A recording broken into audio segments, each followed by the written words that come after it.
What's going on, everyone? And welcome back. If you've been playing Conquest of Azeroth for a while, you've probably realized something pretty quickly. Not every class that dominates raids is actually fun to play by yourself. Some builds absolutely destroy boss fights, but the moment you head into the open world, start farming elites, or try tackling difficult content on your own, everything changes.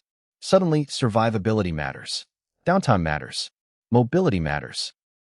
And spending half your play session eating food after every pull gets old, really fast. So today I want to answer a question that almost every player asks at some point. What are the best solo builds in Conquest of Azeroth right now? This isn't just another DPS ranking. I'm looking at which builds can actually handle everything the game throws at you without depending on a healer, a tank, or a full group. Can it comfortably kill elites? Can it survive bad pulls? Can it farm efficiently for hours? Can it keep going without constantly stopping to recover? Those are the things that matter when you're playing solo. And just because your favorite build isn't sitting in S tier doesn't mean it's bad. Some builds simply shine in organized groups, while others feel like they were designed specifically for players who enjoy exploring the game on their own. By the end of this video, you'll know exactly which builds are worth investing your time into, and which ones might not fit the kind of gameplay you're looking for. Let's get into it. Before we start, one quick thing before we jump into the rankings. This tier list isn't based on who has the biggest critical hits or the highest raid parses. Solo content is a completely different game. When you're by yourself, there's nobody coming to save you if things go wrong. Your build has to do everything.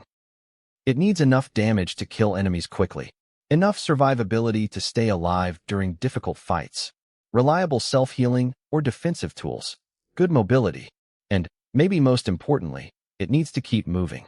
One of the biggest things that separates an amazing solo build from an average one is downtime. If you're stopping after every fight to recover health or mana, you're wasting a surprising amount of time over the course of a long farming session. The best solo builds almost never stop. They finish one pack, move straight into the next, and before you know it, you've cleared half the zone. That's exactly what today's rankings are based on. S tier, Necromancer. Let's start with the class that almost everyone expected to see here. Necromancer. Honestly, if your goal is simply to make solo content as easy as possible, it's hard to recommend anything else. The biggest reason isn't actually the damage. It's the freedom the class gives you. Think about how most builds work. You pull enemies. They immediately start attacking you. You trade cooldowns. Your health starts dropping. You either win the fight, or you have to recover afterward. Necromancer plays by completely different rules. Half the time, the enemies aren't even interested in attacking you. They're busy trying to deal with your army instead.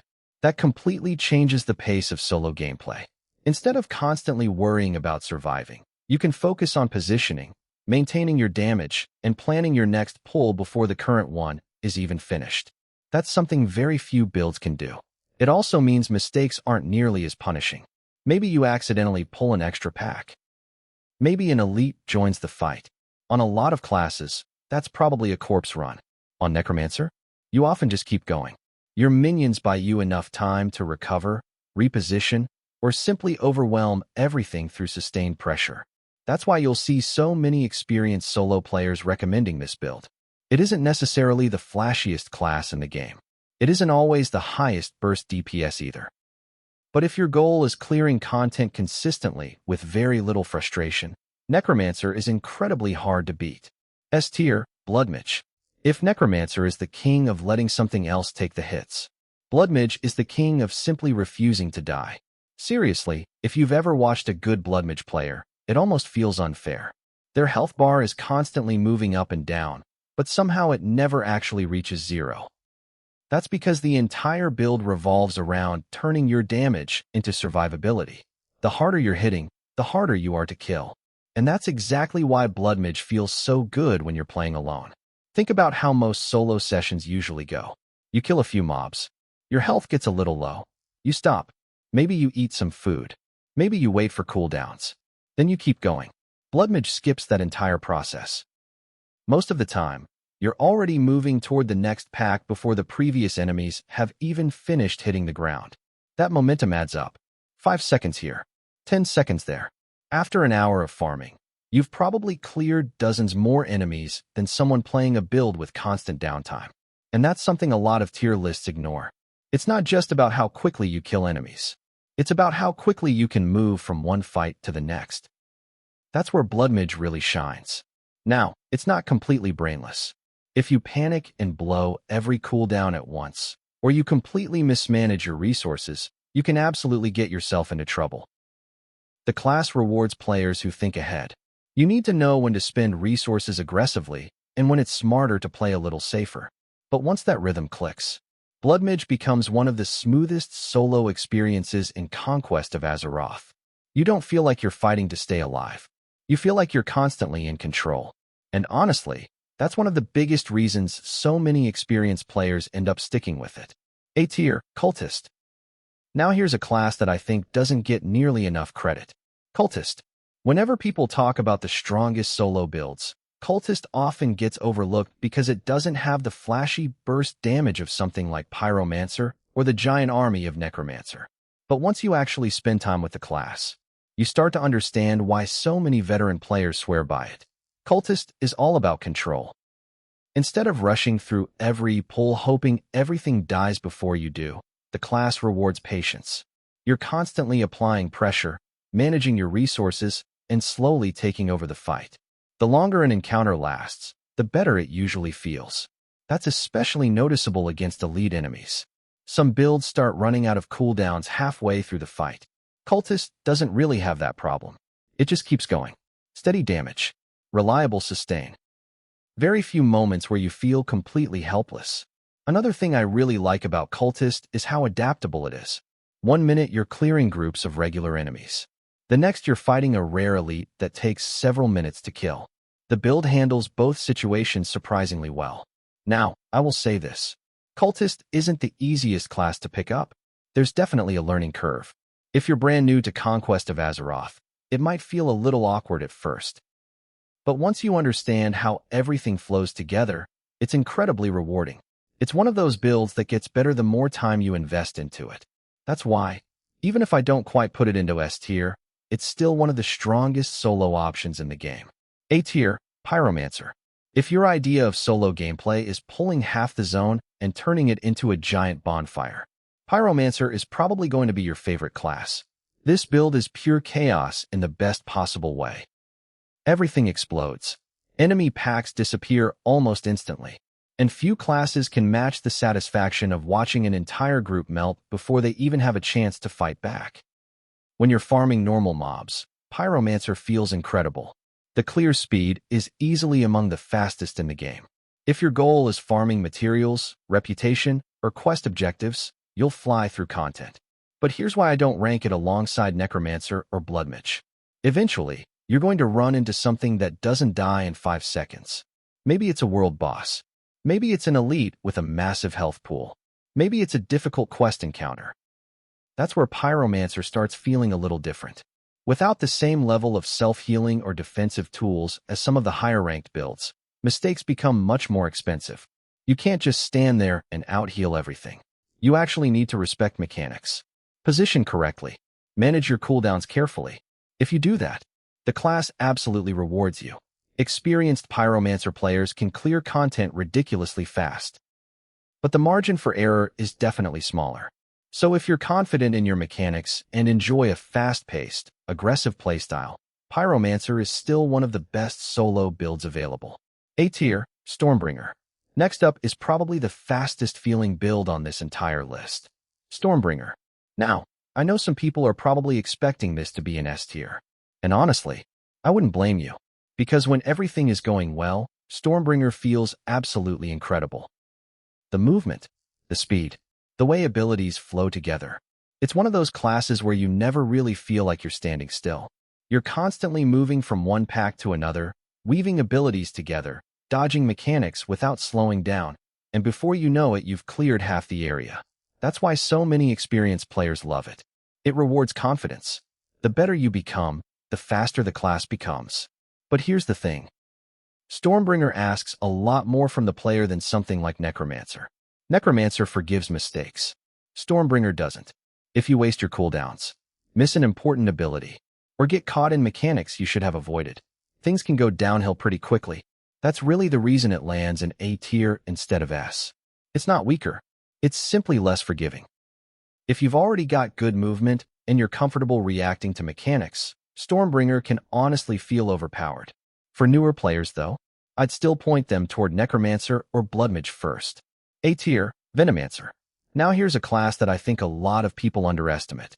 Venommancer. It's not flashy. It doesn't have massive explosions every few seconds. And you're probably not going to see gigantic critical hits lighting up your screen. Instead, Venommancer wins fights slowly. And that's actually its biggest strength. You apply your poisons, spread your damage over time effects, keep moving, and let the enemies slowly fall apart.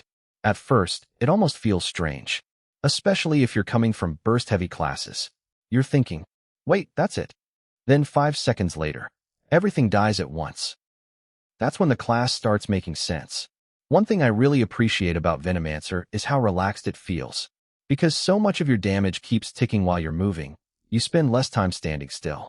That means you can dodge mechanics without feeling like your damage completely disappears.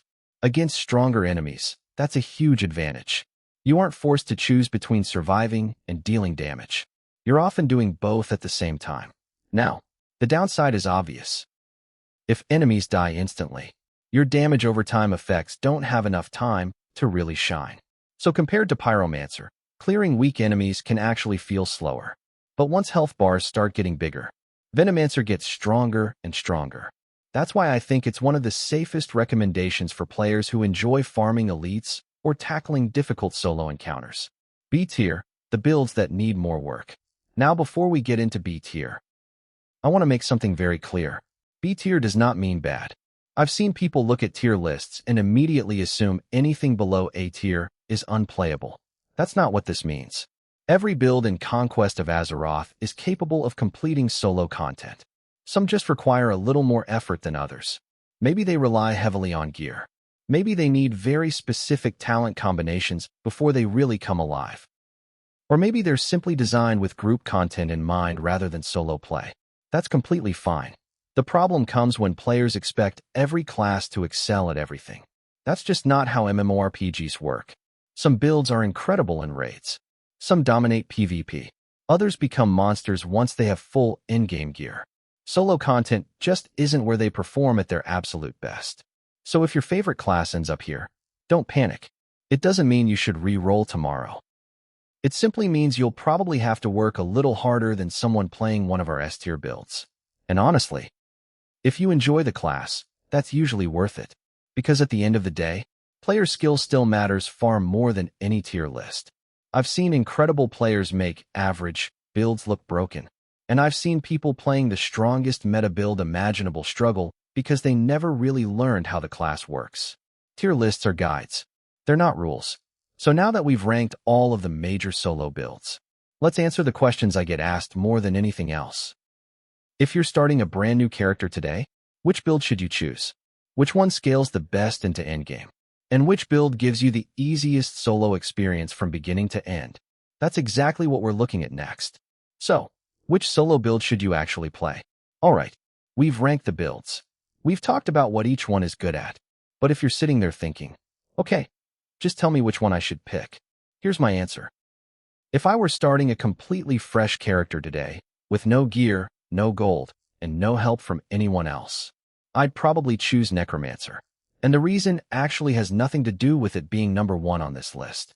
It's because it removes so many of the frustrations that normally come with solo play. Everyone makes mistakes. You accidentally pull an extra group. You walk into an elite you weren't expecting. You underestimate an enemy. With Necromancer, those moments usually don't end your farming session. Your minions give you time to recover. They keep dealing damage while you're repositioning. And that safety net is incredibly valuable, especially when you're still learning the game. If consistency is what you're looking for, it's really hard to beat. Now, if you're the kind of player who likes being aggressive, always moving, always fighting, never stopping, then I'd probably recommend Bloodmage instead. There's something incredibly satisfying about chaining one fight into another without ever sitting down to recover. The class almost encourages you to keep pushing. The faster you play, the better it feels. And once your gear starts improving, Bloodmage scales incredibly well. It becomes one of those builds where you log in planning to farm for 20 minutes. Then suddenly realize you've been playing for 3 hours. What if you don't care about the meta? Now let me say something that I think gets lost whenever people watch tier list videos. The strongest build isn't automatically the best build for you. And I know that's probably the most boring answer I could give, but it's true. Think about it. Let's say Stormbringer is technically stronger than the class you enjoy. If you hate the rotation, if you don't enjoy constantly moving, if you never really click with the playstyle, are you actually going to perform better? Probably not. Meanwhile, someone who's played Cultist for hundreds of hours knows every cooldown, every combo, every trick, every weakness. That player is probably going to outperform someone who copied the best build yesterday. I've seen it happen countless times. People re-roll because of a tier list, only to realize they enjoyed their old class a lot more. So don't let a ranking completely decide what you play. Use it as a guide, not as a rulebook, because enjoyment leads to practice. Practice leads to mastery. And mastery usually matters far more than whether your class sits in S tier or A tier. A few things that matter more than your build. Before we wrap up, I want to leave you with a few quick tips. Because honestly, these will improve your solo experience more than switching classes. First, learn your rotation properly. I know it sounds obvious, but you'd be surprised how many players never actually optimize how they use their abilities. Even a small improvement in your rotation can make a huge difference over the course of a long fight. Second, don't ignore your gear. Sometimes players blame their class when the real issue is that they're using equipment that's 20 levels behind. No build feels good with outdated gear. Keep upgrading whenever you can. It makes a massive difference. Third, use your cooldowns. This is one of the biggest habits I notice. People save everything just in case. Then they finish the fight without ever pressing their strongest abilities. Cooldowns exist to make difficult fights easier. Use them. They're much more valuable helping you win the current fight than sitting and used on your action bar. And finally, know when to run away. Seriously, every experienced solo player does it. Sometimes you overpull. Sometimes a patrol joins the fight. Sometimes the game just throws something unexpected at you. Running away isn't failure. Running back from the graveyard is. Final thoughts. Honestly, I think solo players are in a really good spot right now. There are obviously a few builds that stand above the rest. Necromancer, Blood Mage, Cultist, Stormbringer. They're all incredibly strong in the right hands. But what I like most about the current state of Conquest of Azeroth is that you aren't forced into playing just one class. There are multiple viable options. Each one offers a different style of gameplay. Some are slower and safer. Some are incredibly fast. Some reward careful planning. Others reward aggressive play. That variety is what makes experimenting so much fun. So don't be afraid to try something new. You might end up discovering a build that fits your playstyle better than whatever happens to be sitting at the top of today's meta. And that's going to wrap up my ultimate solo build tier list for Conquest of Azeroth. If you enjoyed the video or found it helpful, make sure to leave a like because it really helps the channel grow, and subscribe if you don't want to miss future guides. I've got more class rankings, profession guides, mythic dungeon tips, raid strategies, leveling guides, and build breakdowns coming very soon. Now I want to hear from you. Which solo build are you playing right now? And if you had to rank it yourself, would you put it in S tier, A tier, or somewhere else? Drop your thoughts down in the comments. I'm always interested to see where the community agrees and where we completely disagree. Thanks for watching, and I'll see you in the next Conquest of Azeroth guide.